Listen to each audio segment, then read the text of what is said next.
Hey everyone, welcome back to another chilling experience. You guys have been incredible, always showing up, always hungry for more of the dark, twisted, and unexplainable. And tonight, I've got something that'll stay with you long after the screen goes dark. We're diving into 3 terrifying true stories, each one digging into a different fear. Loneliness, isolation, and that creeping sense that something or someone is watching you. So do what you need to do. Grab a blanket, kill the lights, and make sure your doors are locked. Because once we begin, there's no turning back. You ever take a late-night drive to clear your head? That's what I was doing last summer. I was 22, living in a small town outside Nashville, Tennessee, and I just had a brutal fight with my girlfriend, Sarah. I couldn't sleep, couldn't think straight, so I grabbed my keys and hit the road. Highway 12 was my go-to. Long, winding, cutting through miles of dense woods. Nothing but the hum of my old pickup and the occasional deer in the headlights. It was around 1 a.m., the moon barely a sliver, and the air was thick with that muggy southern heat. I had the radio off, just listening to the engine rumble, trying to calm down. About 20 minutes in, I noticed something up ahead. A figure on the side of the road, thumb out, hitchhiking. I slowed down. My headlights caught them. A woman, maybe 30, faded denim jacket, jeans, blonde hair tied back. She looked normal, not sketchy, but something about her, just standing there in the middle of nowhere, made my gut twist. Still, I'm a decent guy. I couldn't just leave her out there. I pulled over, rolled down the window. "You okay?" I called. She smiled, but it didn't reach her eyes. "Car broke down a few miles back. Can you take me to the next gas station?" Her voice was soft, almost too soft, like she was trying not to wake someone. I nodded. She climbed in. The passenger door creaked shut. She smelled faintly of cigarettes and something else, something metallic, like rust. I brushed it off, figured she'd been walking a while. We drove in silence, the woods stretching on endlessly. I tried to make small talk. "So, what happened to your car?" She didn't answer right away, just stared out the window. Finally, she said, "It stopped, right where it always stops." That was weird, but I let it slide.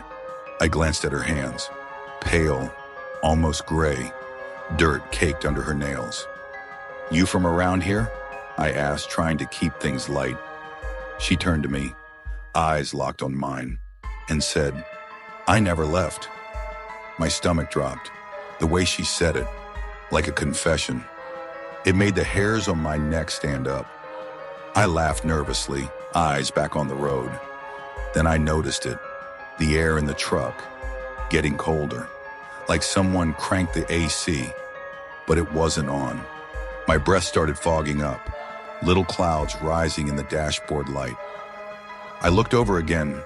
She was staring at me, unblinking, the smile gone, just a hollow look, like she wasn't all there. "You shouldn't have stopped," she whispered. My heart was pounding. My hands were slick on the wheel. "What do you mean?" I managed to ask, but she didn't answer. She just pointed ahead.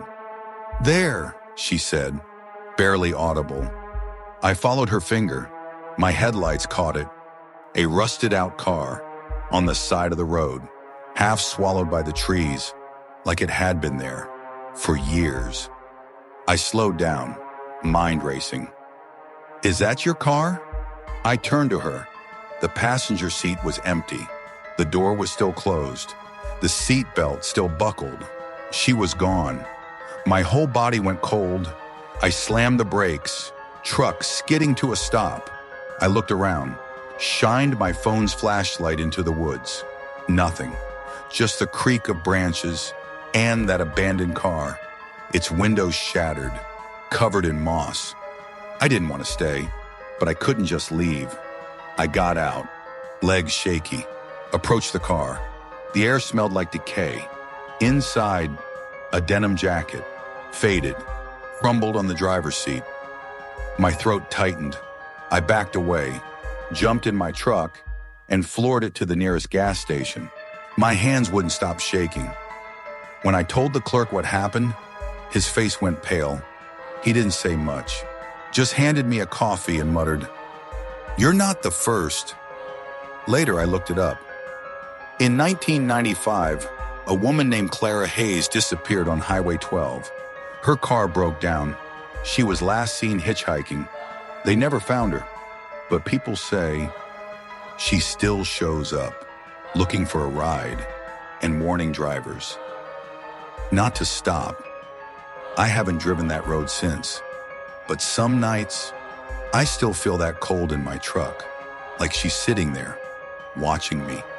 I've always loved night drives, especially out in the desert.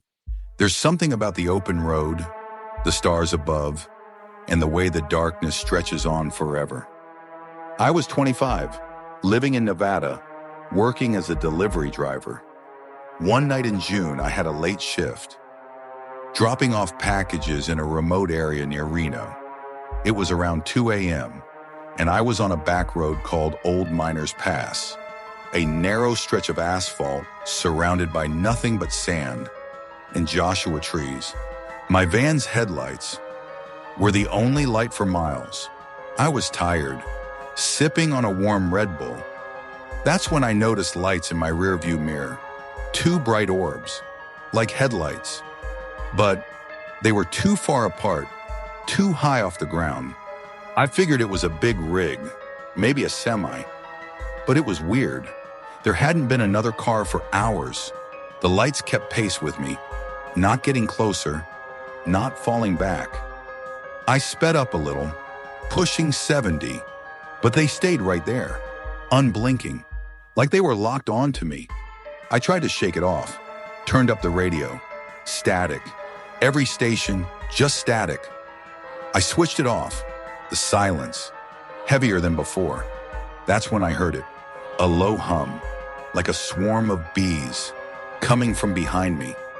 I glanced in the mirror again. The lights were closer now, maybe 50 feet back, but they weren't headlights. They were glowing, a sickly yellow, floating above the road. My heart started racing. I floored it. The van rattled as I hit 85, but the lights kept up, that hum growing louder, vibrating in my chest. Up ahead, I saw a turnoff, a dirt road leading into the desert. I took it. The van bounced hard on the uneven ground. Dust kicked up around me. I checked the mirror. The lights were gone. I let out a shaky breath, slowed down, thinking I'd lost them.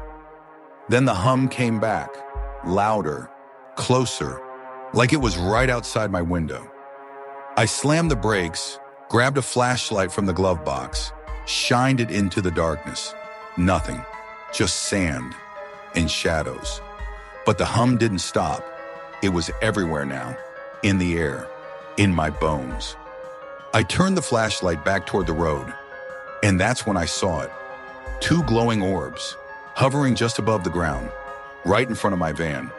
They weren't attached to anything. No car, no drone, nothing. Just floating, pulsing, like they were alive. I froze, my breath hitching. Then they moved, darted toward me, so fast I barely had time to react. I threw the van in reverse, floored it, tires spinning in the dirt. The lights followed, weaving through the desert, keeping pace. No matter how fast I went, I don't know how long I drove, swerving, panicking. Eventually, I hit the main road again. The lights stopped, right at the edge of the pavement, hovering there, watching me. I didn't stop driving until I saw the lights of Reno, my hands still shaking on the wheel. I told a coworker about it the next day. He went quiet, said Old Miners Pass used to be a mining route in the 1800s. A group of miners disappeared there one night, chasing a strange glow they thought was gold. They were never found. People say those lights still show up, luring drivers off the road. I quit that route after that. Doesn't matter how much they pay me, I'm not driving that pass again. Driving at night always felt like an escape for me. I was 20, living in Oregon, just started college. One weekend in November, I decided to visit my parents in Portland, a 3-hour drive from my dorm. I left around 10 p.m. The roads were slick from rain, fog rolling in thick over the hills. I was on Route 26, a quiet stretch through the forest, my radio on low. Some old country station crackling through the speakers. About an hour in, the station started breaking up, static cutting through the music. I fiddled with the dial, trying to find something clear. That's when I heard it, a voice, sharp, urgent, like a news broadcast. If you're on Route 26, pull over now. Do not continue driving. It's not safe. The voice was a man's, deep, panicked, like he was out of breath. I froze, my hands tightening on the wheel. Then, the station went silent, followed by nothing but static. I laughed nervously, figured it was a prank, or maybe some weird signal interference. But the fog, it was getting thicker, the road harder to see, and that voice, it stuck with me. Still, I kept driving, telling myself I was fine. Then the radio crackled again. "You didn't listen," the voice said, slower now, almost angry. "It's too late now." My stomach dropped. I turned the radio off. The silence was deafening. About a mile later, I saw something in the fog. Shape, on the road, too big to be a deer. I slowed down, my headlights cutting through the mist. It was a car, flipped on its side. Glass shattered across the pavement. My heart was pounding. I pulled over, grabbed my phone to call 911. No signal. Rain soaked through my hoodie as I got out and approached the wreck. The car was old, rusted, like it had been there for years, but the skid marks were fresh, the glass still glinting under my lights. Then, I heard a sound behind me, a low, guttural moan, like someone in pain. I spun around. The road was empty, just fog and trees. The moan came again, closer, from the wreck. I backed away, my breath hitching. Suddenly, the radio in my car turned on by itself, blasting static. Through it, that same voice hissed, "You shouldn't have stopped." I ran, back to the car, slamming the door shut. I floored it, the wreck vanishing into the fog behind me. The radio kept crackling, the voice breaking through in fragments. "It sees you. It's coming. Don't look back." I didn't.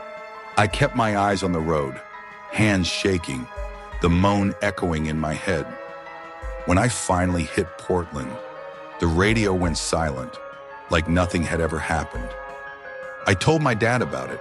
He went pale, said there was a crash on Route 26 back in the 70s. A guy was driving home, lost control in the fog, died on impact. We found a tape recorder in his car, a message, him warning other drivers, begging them to stop. It was never aired, but some people say his voice still comes through, trying to save others, or maybe luring them to the same fate. I don't drive Route 26 anymore, but some nights, I still hear that voice in my head, telling me one thing: don't look back. And honestly, I'm not sure what I would have seen if I had.